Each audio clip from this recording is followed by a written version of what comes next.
del valle se divisaba un pequeño caserío rodeado por un cordón de montañas, o como diría el arriero, ese tal Abundio de Pedro Páramo, la trabazón de los cerros.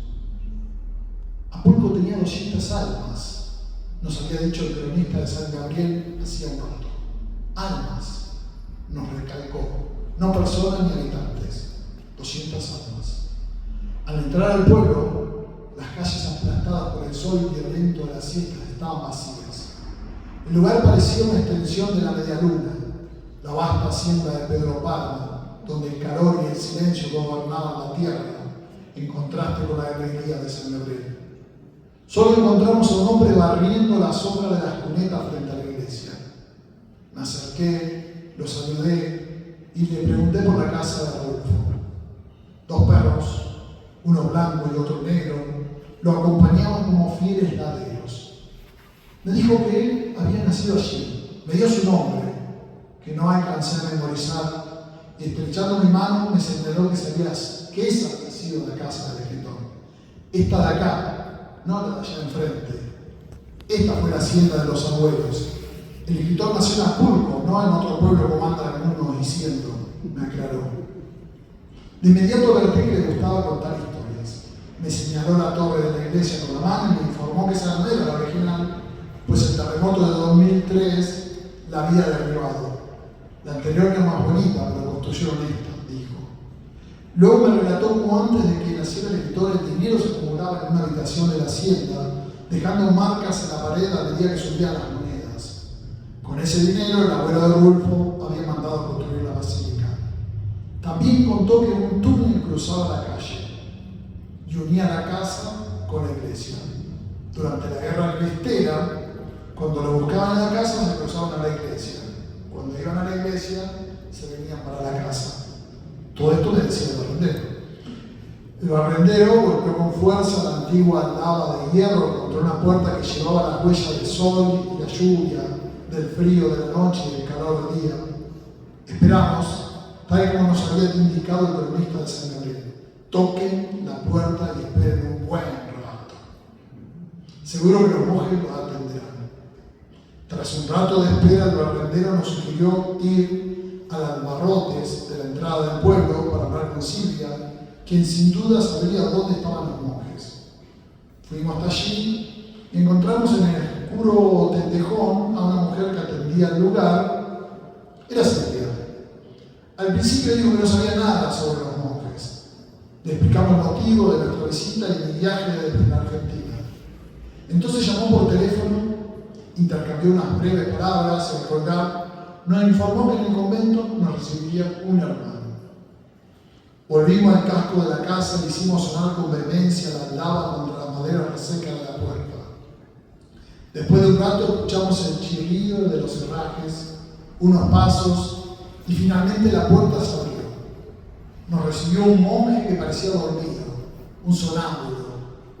Con una voz distante, parecía salida de un sueño, se presentó como el hermano Bruno Pérez. Era su día de descanso, recalcó. De martes a jueves trabajaba en la panadería del convento. Poco a poco fue despertando y comprendiendo mejor el motivo literario de nuestra visita. Nos contó que al monasterio solían llegar cazadores de fortunas, convencidos de que todavía quedaba enterrado un antiguo tesoro en el lugar. Recordé de inmediato lo que me había contado el barrendero sobre las monedas. Incluso mencionó que ya había excavado ellos en varios sitios sin éxito alguno. Yo creo que el tesoro aún está aquí. Esperamos encontrarlo para no tener que trabajar tanto. Me mató con una sonrisa el hermano Bruno. Ya seguro de que nuestro interés era la obra y la vida de Rulfo y no ese otro tesoro, el monje nos guió por el patio de la vieja hacienda, donde Juancito había visto morir a su padre a los 7 años y a su madre a los 10. Nos señaló ese espacio de la casa, diferenciándolo de la nueva, aunque idéntica, edificación del ala derecha. No, del ala de enfrente, perdón, donde antes había una caballeriza. Luego nos mostró la habitación donde un familiar aseguró que había nacido Juan Rulfo. Partes de la edificación fueron restauradas con el entablado de los maderos originales del techo. Nos hizo sentar en una amplia sala cerca de los hornos de la panadería y me pidió que le hablara sobre Juan Rulfo y su literatura, según él, para reforzar su conocimiento y poder transmitirlo a futuras visitas. Yo tenía fresco los datos porque 3 días atrás había participado era la 28 edición de la Feria Internacional del Libro de Guadalajara en una mesa sobre Juan Rulfo titulada Maestro de Maestros, junto a escritores argentinos como Mempo Giardinelli, Noé Gicri, Trulna Mercado y Hugo Mujica. Hice un relato de unos 20 minutos de lo que yo sabía de Rulfo y de lo que creía que podría ser importante, o algo más, en el que también me atreví a exponer mi hipótesis de que San Gabriel y Apulco eran, respectivamente, la comadre de la media luna de Pedro Pablo. Una hipótesis que acababa de inventar, ¿no? Porque no tenía nada, ningún soporte. El monje, ya despierto y animado, me contó que planeaban preparar algunos actos conmemorativos en el 2017 por el centenario del nacimiento del escritor y que definitivamente le interesaba contar con mi apoyo. Aquí estaremos, le aseguré con sinceridad, con tanta sinceridad que aquí estuve, ¿no? En el 2017. El monje nos ofreció un vaso de agua de Jamaica y le compramos unas bolsas de galletas con puerquitos de panocha y semas gorditas de nata que vendían en el pueblo para subsistir. Durante la conversación me mencionó un libro sobre la historia de Apulco escrito por el ingeniero José Guadalupe López Sotomayor. Y también lo compré. Mientras buscaba el ejemplar, nos pidió que firmara el libro de visitas. Vi que el visitante anterior era el mismo alemán que había pasado por San Gabriel un mes y una semana antes. Al salir del convento, el sol ya no quemaba tanto. Después de dar la pequeña vuelta en auto por las calles torcidas y asimétricas que subían y bajaban por el pueblo, vimos que las puertas de las casas estaban abiertas y en la sombra fresca de las entradas, señoras mayores miraban hacia el brillo de la calle. En una de las esquinas de la plaza triangular, con 3 bancos de hierro en cada punta, vi el perro negro. Supuse que el barrendero estaba cerca. Busqué con la mirada y lo encontré frente a la basílica. Le pedí a Maripaz que se detuviera para poder despedirme. ¿Te enamoraste?, se rió Irma. Me bajé del auto y crucé la plaza cerca. El hombre me vio llegar y dejó de hablar. Le pregunté su nombre. Me tendió la mano mientras sostenía la escoba con la otra. Al estrecharla, noté la aspereza de su piel, como si fuera de barro seco o piedra.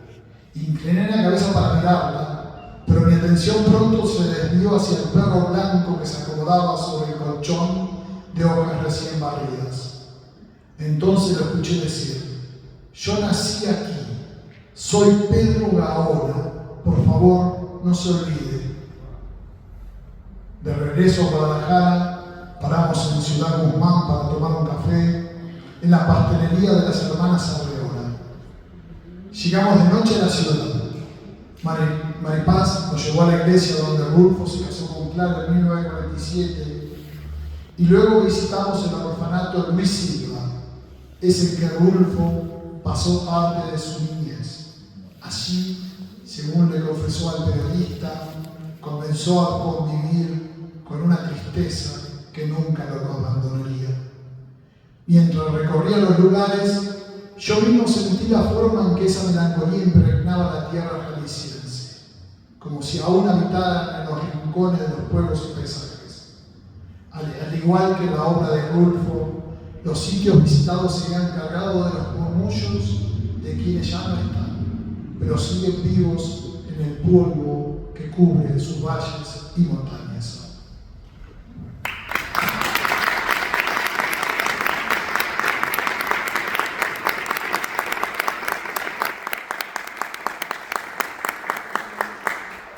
Quise escribir este texto para transmitir esta experiencia, no a ustedes, digamos, también a ustedes, creo que es el sentimiento argentino, pero sí a aquellos que no conocen en profundidad estos pueblos los que no conocen estas ciudades, los que no conocen la obra de Rulfo.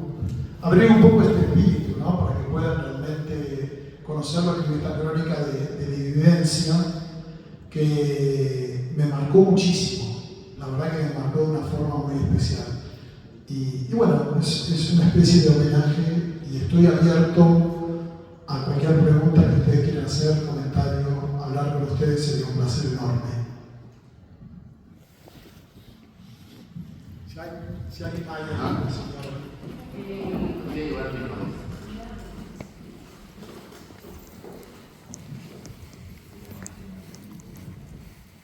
Buenas tardes, muchas felicidades, muy interesante su narración. Nada más le quiero comentar, yo nací en Acapulco, Jalisco, lo conozco muy bien todos esos lugares y no sé si me distraje, pero en conclusión, ¿nació en Acapulco o en Sayula? Porque realmente es una controversia de que unos dicen que nació en Acapulco, otros en San Gabriel, otros en Sayula. Todo lo que usted narra yo lo tengo muy presente. Pero ahorita la verdad me llegó esa duda. ¿Dónde nació Juan Rulfo realmente? bueno, hay que creerla con Rulfo, ¿no? Creo que más que nada. Y Juan Rulfo dice, sobre todo en esta entrevista que hace a Soler Serrano en la televisión española, en el programa Fondo, un programa de excelencia de todos los sectores latinoamericanos, aparece en ese programa. Él dice que nació en Acapulco. No hay duda de que él dice que nació en Acapulco. Dice, el entrevistador dice, en alguna biografía parece que usted nació en Pulco, dice, no dice Acapulco, dice Pulco, o nació en San Gabriel, o nació en Sayula. ¿Por qué? Dice, bueno, entonces le explica, dice, lo que pasa es que Acapulco no aparece en los mapas, ¿no? Dice él. Y entonces, lo más cerca es San Gabriel, dice, y eso pertenece, digamos, esa zona pertenece a Sayula. Entonces, nombran eso. Eso es lo que explica Rulfo, escuetamente, como él hablaba. No sé si vieron esa entrevista, pero es lacónico, ¿no? Pero es muy preciso. Él dice que nació en Acapulco. Y yo amo árboles genealógicos. Y generalmente muchas de las personas que nacen en un pueblo muy pequeño aparecen registrados en los pueblos más grandes. O porque no hay registro civil, o no hay una iglesia en ese momento. En las cabeceras municipales. En las cabeceras municipales. Entonces es muy probable que si nació en Acapulco, sin ninguna duda, en la hacienda esa, que está frente a la iglesia. Sí, inclusive esa, en la hacienda de enfrente era de mis abuelos. Bueno. Muy bien donde están ahora los monjes. Bueno, el monje, el parrandero insistía que en esa hacienda de enfrente, que era de sus abuelos, no era la de Rulfo, me decía él, es esta, decía, ¿no? Está la hacienda de su abuelo. ¿Cómo es su nombre? ¿De quién? De suyo. Yo soy Consuelo Galindo. Consuelo, de su abuelo Consuelo. Y después la de los Rulfo, ¿no? La hacienda de los Rulfo. Entonces, que forman el triángulo con la iglesia. ¿No? En esa plaza seca. Exactamente, forman ese triángulo. Sí. Bueno, me emociona hablar con alguien que haya nacido en Acapulco. La verdad que es hermoso, pero sí, no. El texto creo que intento dejar en claro que nació en Acapulco. Okay. ¿No? Es decir, porque son las palabras de Rulfo. Yo decía eso, ¿a dónde fuiste de vacaciones? Digo, Acapulco. ¿Acapulco? Si a mí muchas veces me han preguntado también cuando digo, estuve en Acapulco, me dicen, ¿Acapulco? También me dicen lo mismo. Muy amable, gracias. No, por favor. A propósito de las erratas en los libros en torno a Rulfo, recuerdo que una edición de Planeta de los años 80, una edición española, por cierto, ya corrigiendo con la certeza de Rulfo, decía: Rulfo nació en Acapulco.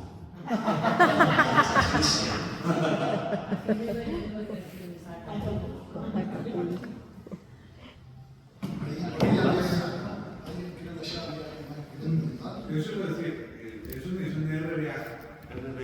Es un libro verde de Viene Llanos Llamas y era que el corrector de estilo buscó Acapulco y pues no venía Acapulco, ¿no? Digo, seguramente los mexicanos son tontos, se equivocaron. Y hay una nota también interesante en la biografía que hace Nuria Amat de Rulfo. Nuria entrevistó a Arreola, ¿no?, para preguntarle por este tema del natalicio. Y Arreola le dijo que Rulfo no decía que era de Sayula, porque en Sayula tenían fama de que pasaban por las armas del ánima. Pues había por ahí un tema ahí interesante. Digo, lo dice Nuria Amat, ¿no? Pero pues, está como por lo anecdótico, medio chistoso. Ya que conoces al ánima, no conociste al ánima, ¿no? No la conocía el ánima. La historia del ánima. No tendría ninguna vergüenza de decir que conocí el ánima de Sayula, pero no la conocí.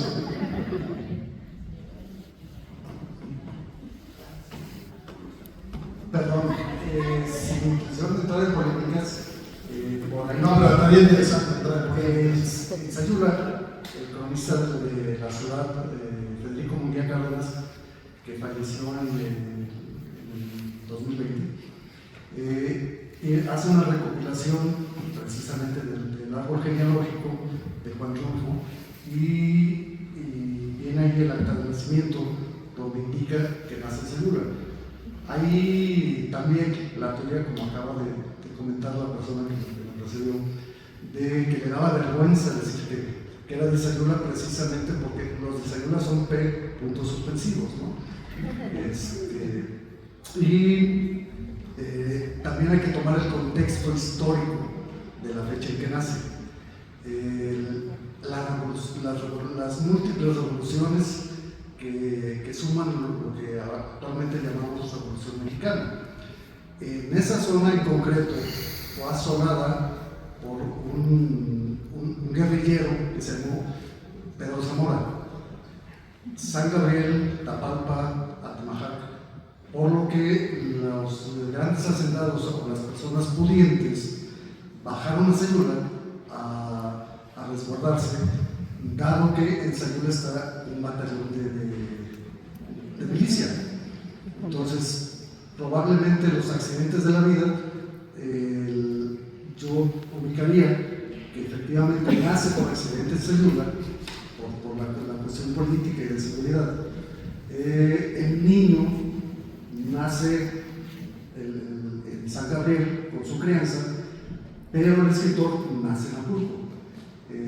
Entonces, dentro de todas las fantasías y el realismo mágico del propio Juan Rulfo, él jugaba mucho en ese sentido, ¿no? Creo que lo importante, más allá de dónde nace, pues creo que nos pertenece al planeta, ¿no?, a la humanidad. Sí, por empezar en la lengua española, ¿no? Todos los buenos hablantes es el escritor más grande, uno de los escritores más grandes que tenemos, ¿no? Bueno, sí, Rulfo solía decir que la literatura es una mentira que dice la verdad, ¿no? En este caso sería una verdad que dice una mentira, ¿no? Es decir, él decía que nació en Acapulco y era mentira. Sí, igualmente me cuesta creer que sintiera vergüenza de eso, de decir que había nacido en Sayula. Me cuesta creerlo, perdón, porque nadie conoce, es decir, nadie conoce fuera de este territorio lo del ánima, ¿no? Es decir, nadie le diría, el ánima, que son todos. Pero bueno, acepto, vos sos de Sayula, sé que sos de Sayula, no tengo ninguna duda de decir que acepto que estoy convencido y bueno, que se defienda la teoría de Sayula. No, de hecho mi intención no es defenderla, pero sí indicar que todavía hasta 1980 decir que uno había nacido en Sayula era todo un estigma, a nivel regional, incluso, perdón, por la película que hace Antonio Aguilar, pero normalmente se nos etiquetaba como homosexuales, hasta que empieza un cambio dentro del propio pueblo y se convierte en marketing el ícono de la misma escena. Perfecto. ¿Qué tal? Buenas noches. Primeramente, muchas gracias. Por la visita. acaba de dar.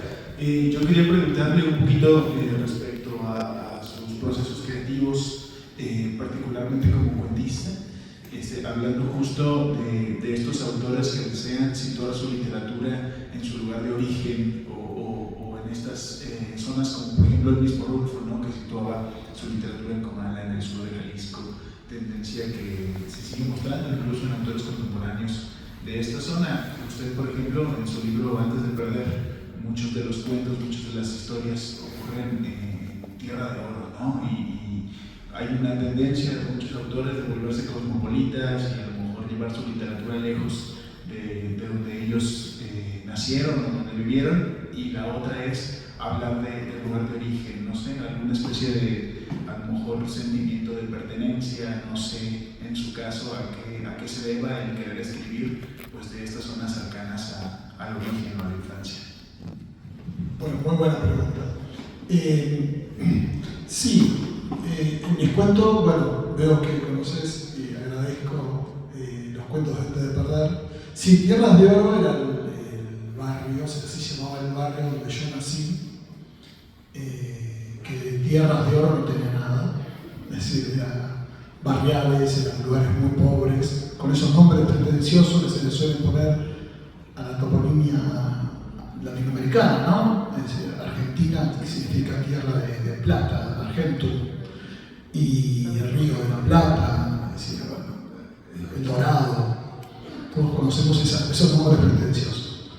Yendo a tu pregunta, bueno, yo, mi novela transcurre también en ese lugar específico, es más, tema frente a mi casa de toda mi vida. Pasan unos cables de alta tensión, no sé cómo se llaman acá, los cables de alta tensión, sí, de alta tensión, y son protagonistas de la novela y todo el barrio, el lugar. Con respecto a los cuentos, vos me preguntás por los cuentos.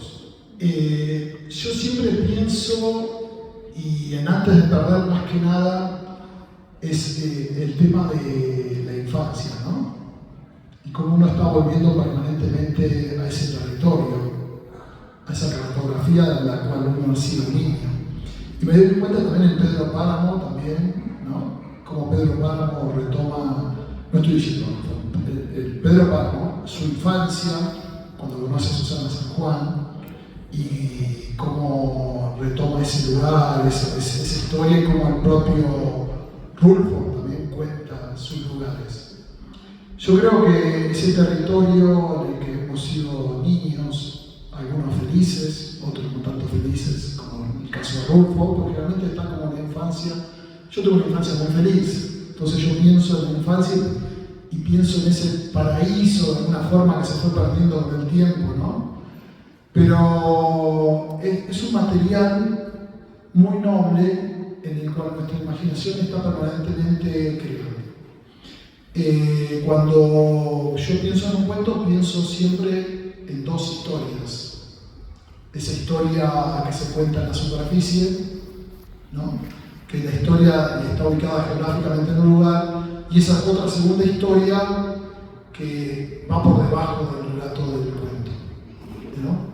Piña, tesis sobre el cuento de Ricardo Piña, exactamente. Pienso, esa para mí es la estructura del cuento. Es decir, cuando pienso el cuento, lo pienso de esa forma. Y lo veo de esa forma. Cuando leo un cuento, veo, bueno, cómo va esa historia 2. En esa historia 1 para mí es fundamental buscar un lugar donde anclarse, un lugar geográfico, y siempre lo que más a mano tengo, lo que más conozco, lo que más menos distrae para el lector y puedo dar a conocer lugares que el lector no conoce, es mi barrio, mi calle, mi manzana.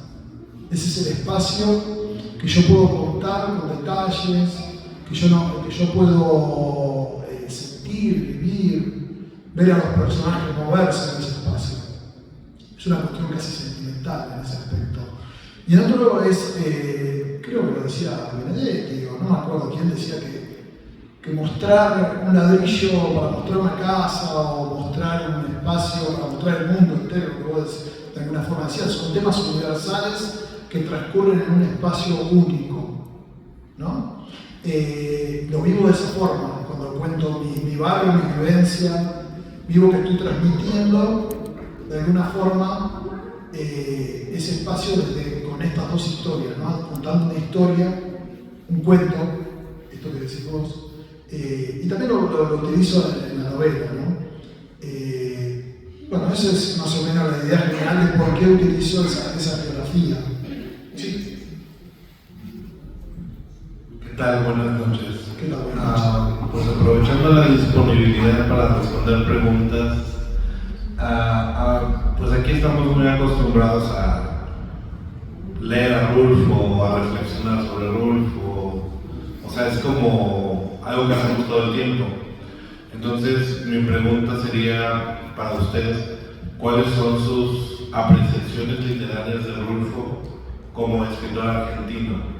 Es decir, porque acá lo podemos leer como pues escritores o profesionales o lo que sea, pero pues mexicanos y del sur de Jalisco, entonces quizás tenemos algunos sesgos. Entonces a mí me gustaría escuchar una opinión pues con la mirada de alguien que se formó en la literatura en Argentina, cómo lee y cómo percibe la literatura de Rulfo. Bueno, sí, la verdad que como escritor argentino, o como lector argentino, más que como escritor argentino, leyéndolo como lector, lo que te decía, incluso en un comienzo pensé que Pedro Páramo y Juan Rulfo eran, digamos, eran escritores que eran escritores en llamas, digamos, tenía un desconocimiento total. Cuando uno empieza a leer en la adolescencia, que es cuando acumula lecturas y va acumulando lecturas, a veces lee y son... pasa también con Jorge Luis Borges. Son como lecturas que atrapan, pero uno no llega a comprender del todo, ¿no? Y yo creí que me pasaba a mí con Pedro Páramo lo mismo que me estaba pasando con Borges, que era yo solo que no entendía en la primera lectura a Rulfo. Si yo leí la primera lectura de Rulfo dije, estoy afuera de esto, ¿qué pasó? Es decir, es el idioma, que no terminaba de entender, pero a la vez me apasionó.